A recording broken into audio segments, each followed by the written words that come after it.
Hello दोस्तों, नमस्कार। मैं आशीष कुमार आपके अपने प्यारे से YouTube channel sunrise rail update में आप सभी लोग का हार्दिक स्वागत करता हूं।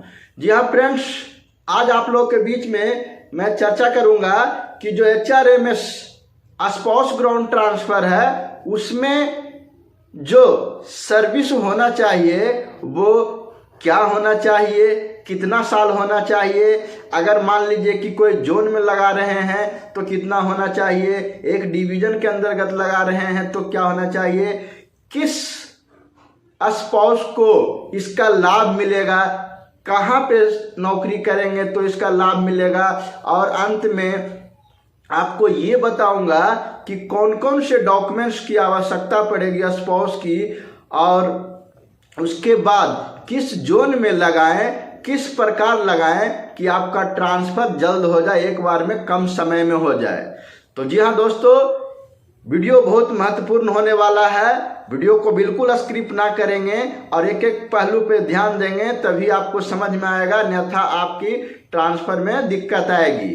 तो साथियों, वीडियो शुरू करने से पहले आप लोगों से गुजारिश रहेगा कि अगर आप हमारे चैनल पे नए हैं और हमारे वीडियो को वॉच कर रहे हैं तो हमारे चैनल को सब्सक्राइब करना ना भूलें, और जो बगल में प्रेस बेल आइकन है उससे दबा लें ताकि वीडियो का जितना भी नोटिफिकेशन हो सबसे पहले आपको मिले।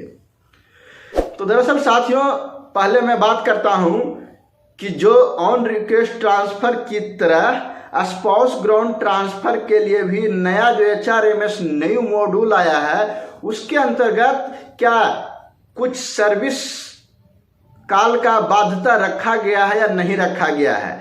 जैसा कि साथियों आपको पता है कि जो HRMS ऑन रिक्वेस्ट ट्रांसफर जो एक जोन से दूसरे जोन में लगाते थे उसमें 5 साल का बाउंडेशन था कि 5 साल सर्विस होगा तभी आप लगा सकते हैं। लेकिन उसके बाद साथियों जैसे ही ये नया मॉड्यूल आया है तो एक डिवीजन से दूसरे डिवीजन में जाने के लिए भी वहाँ 5 साल सर्विस काउंट किया जाएगा, जो कि पहले नहीं था। लेकिन साथियों जो अभी स्पाउस ग्राउंड ट्रांसफर है तो उस पर पहले की तरह ही कोई समय सीमा बाध्य नहीं है, आप जब चाहें जब लगा सकते हैं। तो आपको लगाने के लिए हमेशा तैयार रहें।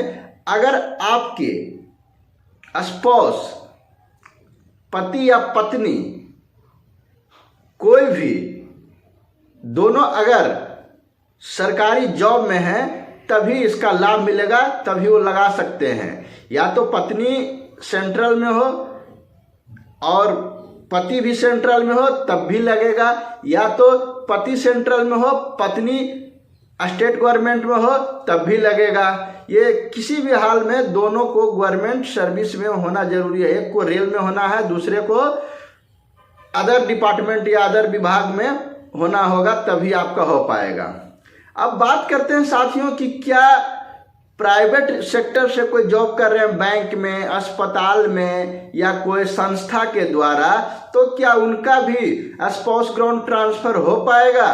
तो साथियों आपको मैं बता देना चाहता हूं कि उस स्थिति में आपका ट्रांसफर स्पाउस ग्राउंड ट्रांसफर नहीं लगेगा, क्योंकि वो प्राइवेट है या सरकारी है। आपको पूर्ण रूप से सरकारी होने का प्रमाण रहेगा तभी आपको लग सकता है। जैसे मान लीजिए कि आप बिहार टीचर है, यूपी टीचर है, बिहार पुलिस है, यूपी पुलिस है, दिल्ली पुलिस है, ये या किसी प्रकार के बैंक में जॉब कर रहे हैं तो उनका लग सकता है। अब साथियों बात मन में आपके ये भी आता है कि क्या सेंट्रल वाले स्टेट में लगा सकते हैं या स्टेट वाले सेंट्रल खाते लगा सकते हैं। तो जैसा कि साथियों जानते हैं कि जो सेंट्रल सरकार की जॉब है वो ऑल इंडिया पे आपको कहीं भी जॉब मिल जाएगा, ड्यूटी मिल जाएगा। लेकिन जो स्टेट के होते हैं वो किसी एक स्टेट में ही जॉब कर सकते हैं, दूसरे स्टेट में नहीं जा सकते हैं। तो अगर आपकी पत्नी स्टेट में है और आप पति जो है सेंट्रल में है तो आप अपने पत्नी के पास आके जॉब कर सकते हैं, लेकिन पत्नी आपके पास नहीं जाएगी क्योंकि वो स्टेट गवर्नमेंट में जॉब कर रही है। तो इसलिए हर हाल में आपको जो सेंट्रल में है उन्हीं को आना पड़ेगा। सेंट्रल में है दोनों में से कोई आ जा सकते हैं और लगा सकते हैं। ये साथियों ये था। अब मैं बात करता हूं कि इसमें डॉक्यूमेंट्स कौन कौन से लगेंगे। तो जैसा कि साथियों आप HRMS स्पाउस ग्राउंड ट्रांसफर के लिए एप्लीकेशन सबमिट करने जाएंगे तो वहाँ पे सपोर्टिंग डॉक्यूमेंट्स मांगेगा। तो सपोर्टिंग डॉक्यूमेंट्स में साथियों आपको PDF बना के आपको अपलोड करना पड़ेगा, जिसमें तो पहले तो आपका है मैरिज सर्टिफिकेट, वो कोर्ट का बना हुआ चाहिए मैरिज सर्टिफिकेट, जिसके द्वारा आप एक दूसरे को ये साबित कर सके कि हाँ हम पति पत्नी हैं, एक दूसरे से शादी किए हैं, एक दूसरे के हैं, वो हो गया। उसके बाद आप की पत्नी या पति जो भी है, स्पाउस जो भी बनेंगे, पति या पत्नी, वो उनका जहाँ पे वो ड्यूटी करते हैं उनका ज्वाइनिंग लेटर का ऐसी फोटोकॉपी लगेगा, और उसके बाद ID कार्ड रहेगा, जिस विभाग में आप जॉब करते हैं उसका ID कार्ड रहेगा, पैन कार्ड रहेगा, आधार कार्ड रहेगा। ये तमाम सारे रहने के बाद एक जहाँ पे वो ड्यूटी करते हैं उनके इंचार्ज या जो भी हेड होंगे उनसे एक पेपर पे लिखवाना होगा, एप्लीकेशन लिखना होगा कि हाँ फलाने फलाने कुमार या फलाने देवी या जो भी है कुमारी, ये इस पोस्ट पे इस तारीख से इतना दिन से ये ड्यूटी कर रहे हैं, और उस पर सील मुहर के साथ लगेगा। और साथ में जो स्पाउस लगाएंगे उनको, जो आप रेलवे में हैं तो कोई भी हैं, तो उनको भी आपको भी अपने स्टेशन से एक लेटर बनवाना होगा अपने इंचार्ज महोदय से कि मैं फलाने कुमार फलाने पोस्ट पे कार्यरत हूँ और मैं हमारी पत्नी या पति इस डिपार्टमेंट में कार्यरत है, और जो भी जानकारी है मेरे तरफ से सत्य है और परिपूर्ण है। अगर किसी तरीके का कोई दिक्कत होता है तो कानूनी रूप से कार्रवाई करने का अधिकार मेरा होगा। और साथ में ये भी आप लिखेंगे कि मैं बॉटम सीनियरिटी में जाने के लिए तैयार हैं। तो उसके बाद आप अपने इंचार्ज जो सुपरवाइजर होंगे, अगर स्टेशन ऑपरेटिंग में है तो आपका SS होंगे, मैकेनिकल में है तो SSC होंगे, PWI में है तो SSC PW होंगे, उनके द्वारा साइन मुहर करवाने के बाद एक PDF बना के, छोटा PDF बना के बाद आपको सपोर्टिंग डॉक्यूमेंट्स में लगाना पड़ेगा, तब आपका ट्रांसफ़र हो पाएगा। अब एक लास्ट में मैं बात करता हूँ कि क्या कौन से जोन में लगाएं कि जल्द मेरा ट्रांसफ़र हो पाएगा।